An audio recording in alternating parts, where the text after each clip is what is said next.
হামদ ও সানার পর আজকের জুমার খুতবার বিষয়বস্তু মাসায়েলে কুরবানি। গত সপ্তাহে আমরা এ বিষয়ের উপরেই আলোচনা রেখেছি।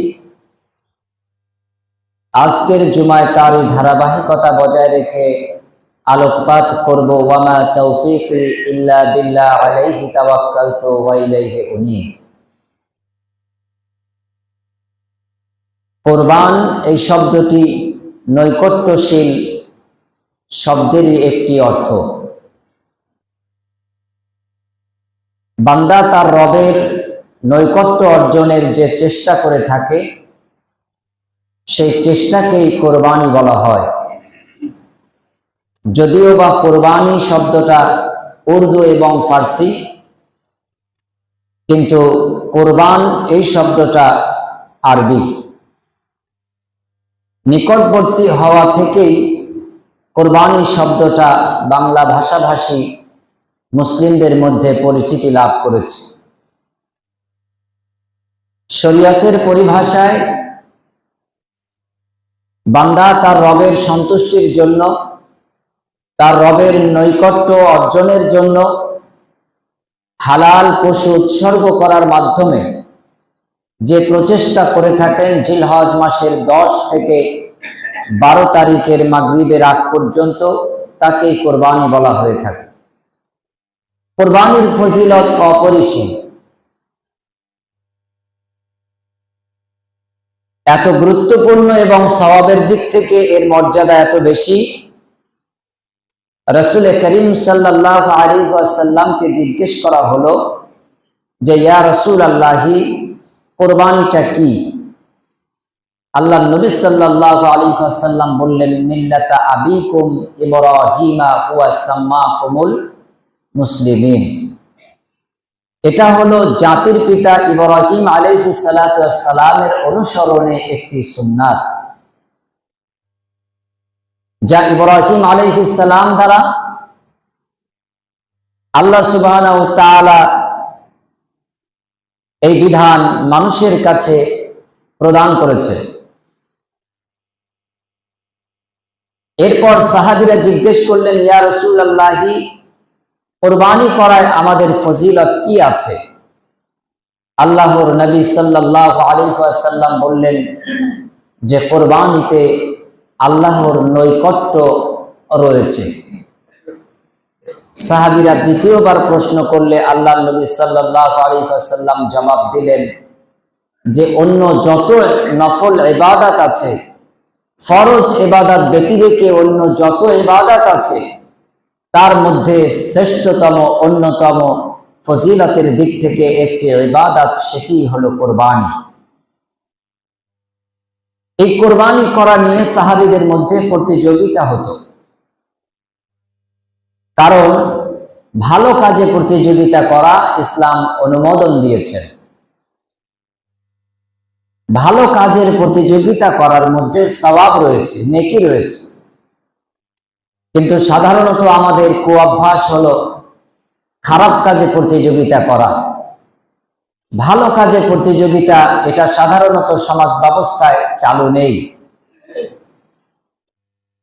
একজন একটা মোটা তাজা খাসি কোরবানি করেছে, আপনি তার থেকেও মোটা তাজা ভারী আরো একটা খাসি জবেহ করবেন, এই প্রতিযোগিতা আমাদের মধ্যে খুবই কম।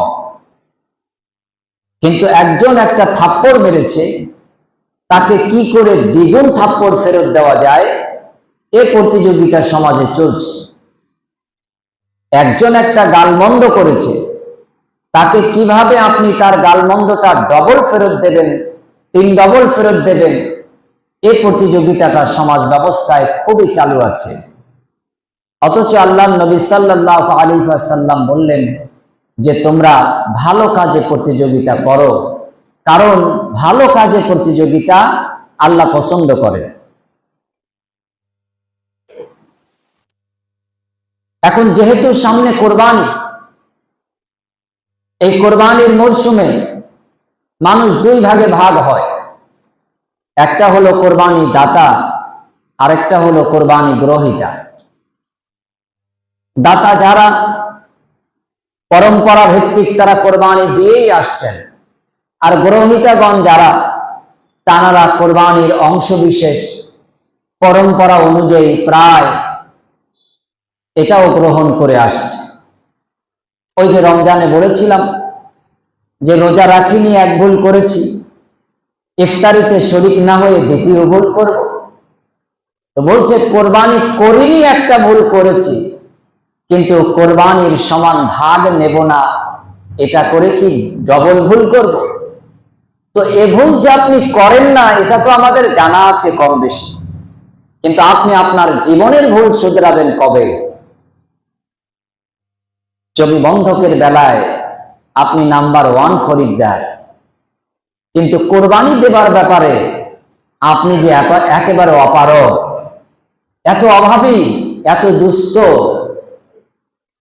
যে মামাকে জিজ্ঞেস করলেও মনে হয় বলবে যে আমার থেকেও কোরবানির সময় এই লোকটা অভাবী।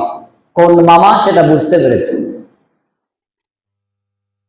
তো এত জটিল একটা পরিবেশ আপনার জন্য অপেক্ষা করছে সামনের এই কয়েকটা দিন বাদে, যে জটিল হিসাব আপনি কোনোদিন মিল করতে পারলেন না। কেন? আপনি তো 100 কেজির একটা ছাগল এনে আল্লাহর খুশির জন্য এটা বিসমিল্লাহ আল্লাহু আকবার বলে জবেহ করে আল্লাহর নৈকট্য লাভ করতে পারেন। আমরা তো আলহামদুলিল্লাহ কম বেশি করে ছাগল যারা জবেহ করে, যেহেতু গোশতের অংশ কম হয়, সম্ভবত গত বছরও তাদের জন্য আমরা বড় প্রাণীর কিছু অংশ যারা নিতে ইচ্ছুক তাদের আমরা দেবার ব্যবস্থা করেছি। কোরবানি যিনি দিলেন তাকেও যদি কেউ কোরবানির গোশত দেয়, তিনি স্বাচ্ছন্দ্যে খেতে পারেন। আর যিনি কোরবানি দিতে সত্যি অক্ষম, অপারগ, তিনি তো কোরবানির অংশ যারাই দেবে সেটা হাস্যোজ্জ্বল মুখে আপনি গ্রহণ করবেন, এতে কোনো অসুবিধা নেই।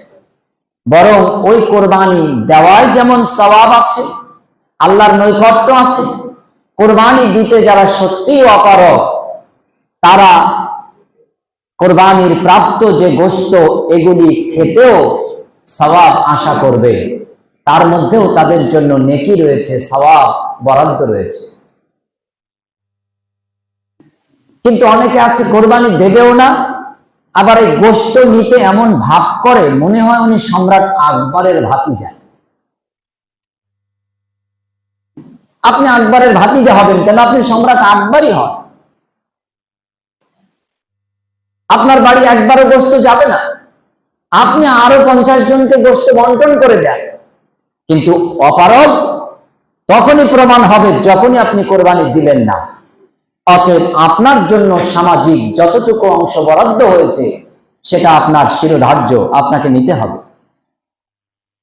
যদি না নেন তাহলে আপনি কোরবানি দেওয়া যেমন একটা অস্বীকার করলেন, আবার কোরবানির যে অংশ বিশেষ আপনার জন্য বরাদ্দ হয়েছে সেটাও আপনি অস্বীকার করলেন। দুই দিক থেকেই আপনি ক্ষতিগ্রস্ত হলেন। তো আমি আপনাকে সম্রাট আকবরের সাথেও তুলনা করছি না, তার ভাতিজার সাথেও তুলনা করছি না। আপনার মনটাকে একটু পরিশুদ্ধতা আনার জন্য আমি দাবি করছি যে কোরবানিকে সামনে রেখে একটু পরিষ্কার হন না, একটু পরিশুদ্ধ হন, একটু জীবনের ভুলগুলি শুধরে নেবার ব্যবস্থা করুন। কারণ এই কোরবানির জন্তুটা গরু না ছাগল না ভেড়া না উট না দুম্বা, এটা আল্লাহ সুবহানাহু ওয়া তাআলা দেখেন না, আপনার এই অন্তরের উদ্দেশ্যটাই আল্লাহ দেখেন। অনেকে আবার এমনও আছে যে আপনি গোশত পাঠাবেন না, 5 কেজি কিনে এনেছি।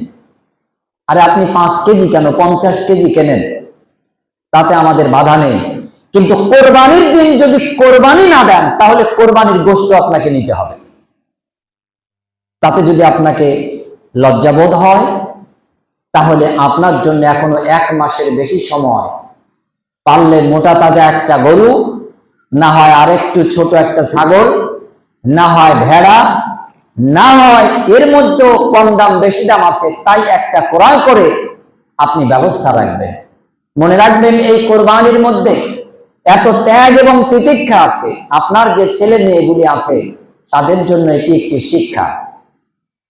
অর্জিত সম্পদ যে সব গচ্ছিত করতে হয় এই ধারণা যেন আপনার ছেলে মেয়ে না পায়।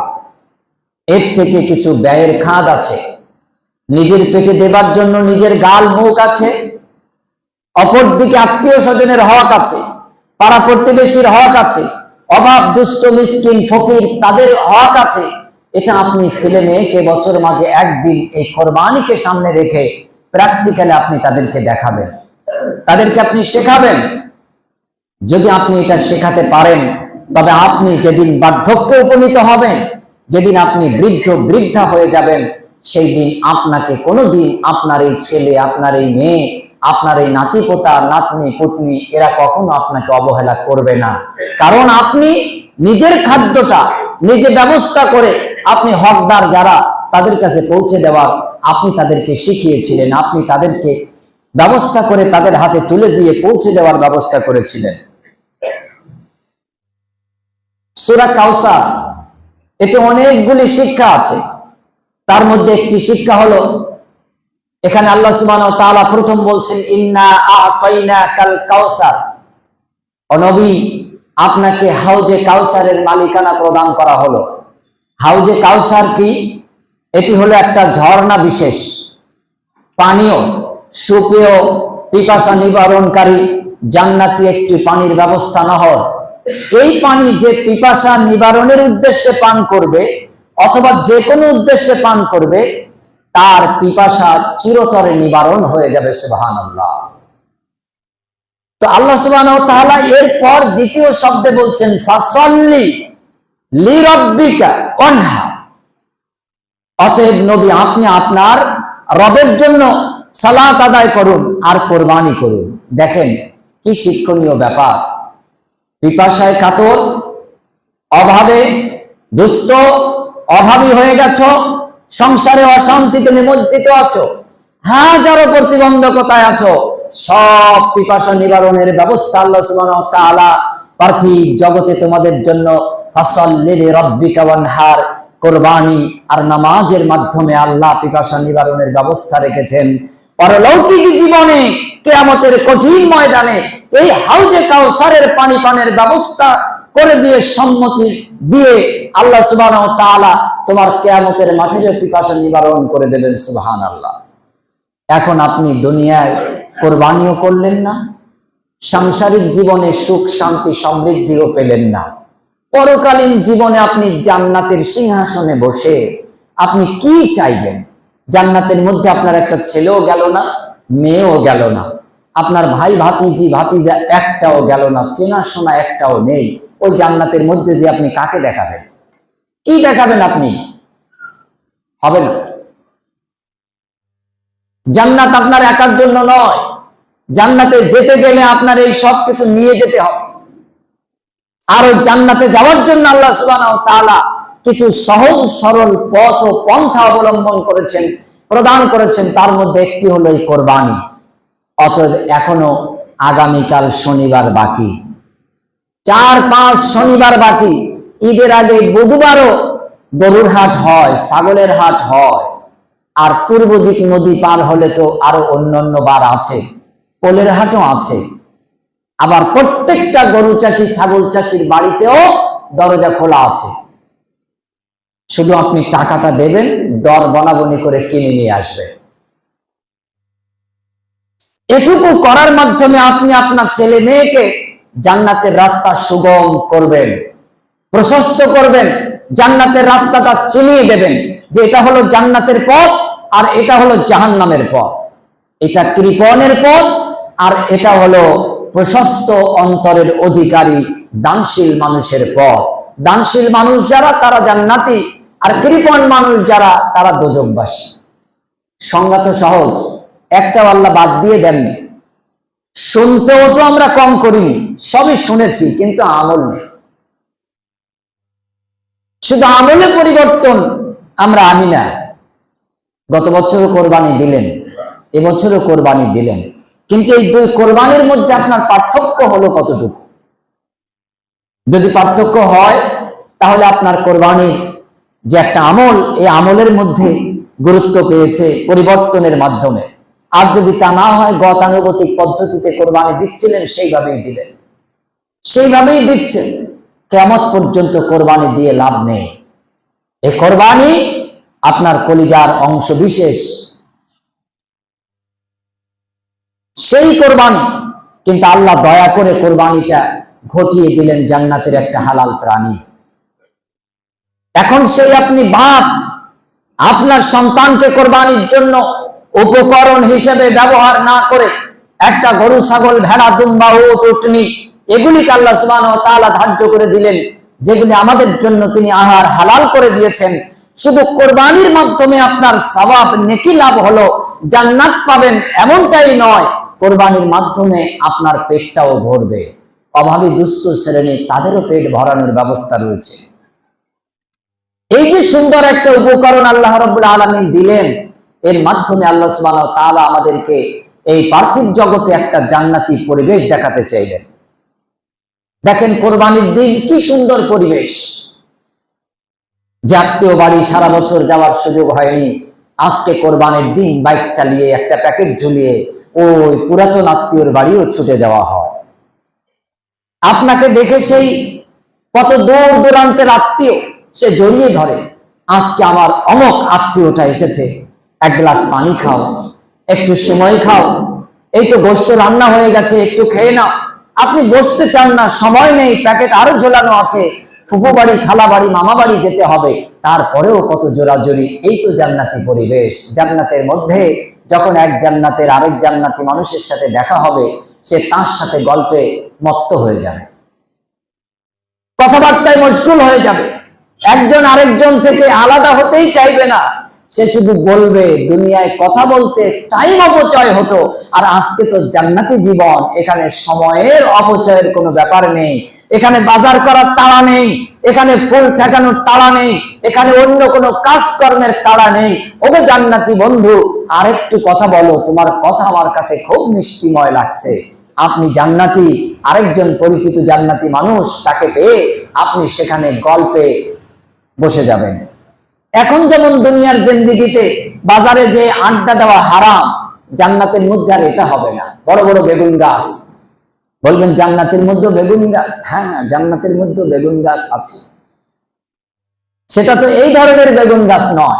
আগেকার মানুষদেরকে বোঝাতে অসুবিধা হতো, কিন্তু এখন বীজ ভান্ডারে যে অনেক রকম হাইব্রিড লেভেলের বেগুন চাষ পাওয়া যায়। আগেকার সেই 1.5 ফুট 2 ফুট গাছ এখন আছে যেমন, আবার 8 ফুট 10 ফুট বেগুন গাছও বাজারে এসে গেছে। এক ইঞ্জেকশন পুশ করলে নাকি 1.5 কেজি বেগুন। তবে ইসলাম এটাকে হারাম করেছে, ইসলাম এটাকে হারাম করেছে। ওই যে গত সপ্তাহের আগে চাষাবাদ শুরু করেছিলাম, আসবো ইনশাল্লাহ ওই জায়গায়, তবে কোরবানিটা একটু আগে বুঝিয়ে নেই। চাষাবাদ সবটাই আল্লাহ সুবহানাহু ওয়া তাআলা বৈধতা দিয়েছেন, তবে ওই চাষাবাদ হারাম যে চাষাবাদের পদ্ধতিটা মানুষের জন্য ক্ষতিকারক। হাইব্রিড চাষ করেন, অসুবিধা নেই, কিন্তু সেটা যদি ক্রস হয়ে মানুষের জন্য ক্যান্সারের উপাদেয় হয়ে যায়, তাহলে ইসলাম এটাকে হারাম করেছে। ক্যান্সারের সংখ্যা বেড়ে যাচ্ছে, টেস্ট করলেই ক্যান্সার। ভারতের বড় বড় বিশেষজ্ঞগণ তারা ভবিষ্যৎবাণী করেছে যে আগামী 15-20 বছরের মধ্যে শতকরা 20 জন, 100টা পরিবারের মধ্যে 20টা পরিবারে ক্যান্সার ধরা দেবে। কারণ কি? রাসায়নিক এত বেশি মাত্রায় বেড়ে গেছে, আর এত বেশি কেজি দরে আমরা লাভ করতে চাই যে সব টাকাগুলি ব্যাংকে জমিয়ে একদিন ডাক্তার বাবুর হাতে তুলে দেয়। সেটা আর হাসি মুখে নয়, চোখে পানি ঝরে, ডাক্তার বাবু একটু কম নেন, বলে এটা দামাদামি করার জায়গা না, এটা পচা চিংড়ির হাট না, এটা পুঁটি মাছের বাজার নয় যে এখানে দামাদামি করবে, এখানে যা বিল হয়েছে তাই দিয়ে নিয়ে যেতে হবে। মাশাআল্লাহ, অনেক পদ্ধতি এখন বেরিয়েছে, এখন টাকা আবার অন্যভাবে কেউ দিয়ে দেয়, সরকারও ব্যবস্থা করে, অনেক কোম্পানিও আছে দিয়ে দেওয়ার ব্যবস্থা হয়। আল্লাহ একদিকে সুপারিশ সহজ ব্যবস্থা করে রেখেছেন, কিন্তু আমি বলছিলাম আপনি আল্লাহর জন্য এমন কিছু হাসি মুখে বরাদ্দ দিন, আল্লাহ আপনাকে কোনোদিন চোখের পানি ফেলে এই টাকা বের করার ব্যবস্থা করবে না, হাস্যোজ্জ্বল মুখেই আপনি সবকিছু খরচ করবেন।